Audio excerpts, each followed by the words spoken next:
I told you that one of rugby league's most heated rivalries, driven by years of bad blood, brutal clashes, and raw emotion, was about to explode again, but the coach at the center of it all isn't taking the bait? That despite the noise, the mind games, and the simmering hatred, the Roosters leader has only one thing on his mind: winning finals football. That's right. Trent Robinson, the mastermind behind the Roosters' modern dominance, has just thrown a curveball into the narrative. Forget the hate, forget the headlines, it's all about the premiership. And if you think that makes this story less fiery, well, you're dead wrong. But before we dive in, make sure you smash that subscribe button and join us here at Aussie NRL Updates, the home of rugby league's biggest storylines, breakdowns, and drama. Don't just watch the game, understand it, live it, and feel every twist with us.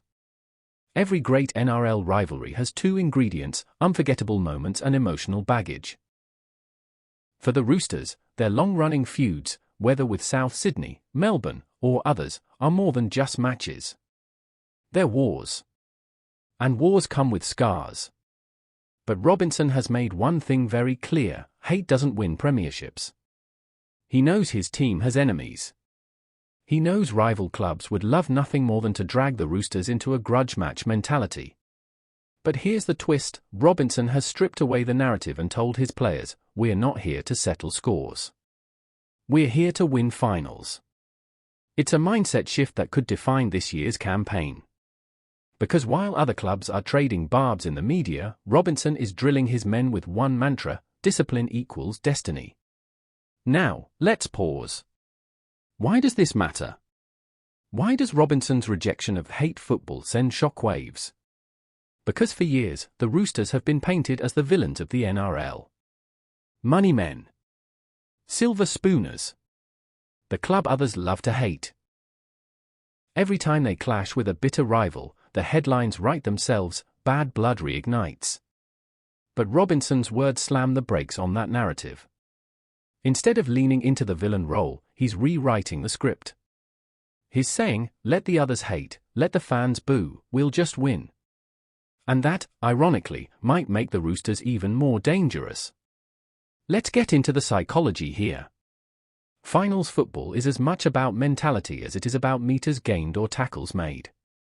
Coaches know that if players get caught in emotion, chasing revenge, proving a point, they lose clarity.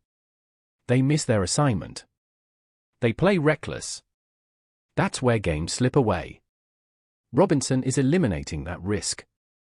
He's pulling his squad's eyes away from the past and forcing them to stare at one thing only: the trophy at the end of the season. It's classic Robinson.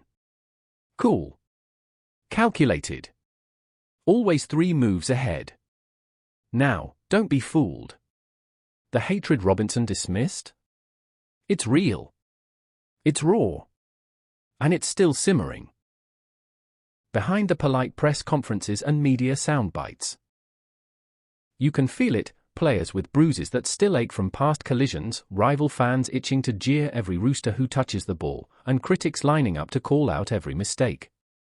Robinson may be pushing it aside, but you can bet his players feel it. The question is, will they bury it deep like their coach demands, or will it ignite at the wrong moment? And that's where the suspense builds. Because if you followed NRL finals footy, you know this: all it takes is one hit, one high tackle, one shove in the wrong scrum, and the hate bursts out. Let's zoom out for a second. This Roosters team is different. Not just in personnel, but in mentality. Think about it. For a decade, the Roosters dominated by overwhelming opponents with class, skill, and precision. They were the immovable object and the unstoppable force rolled into one. But in recent years, injuries,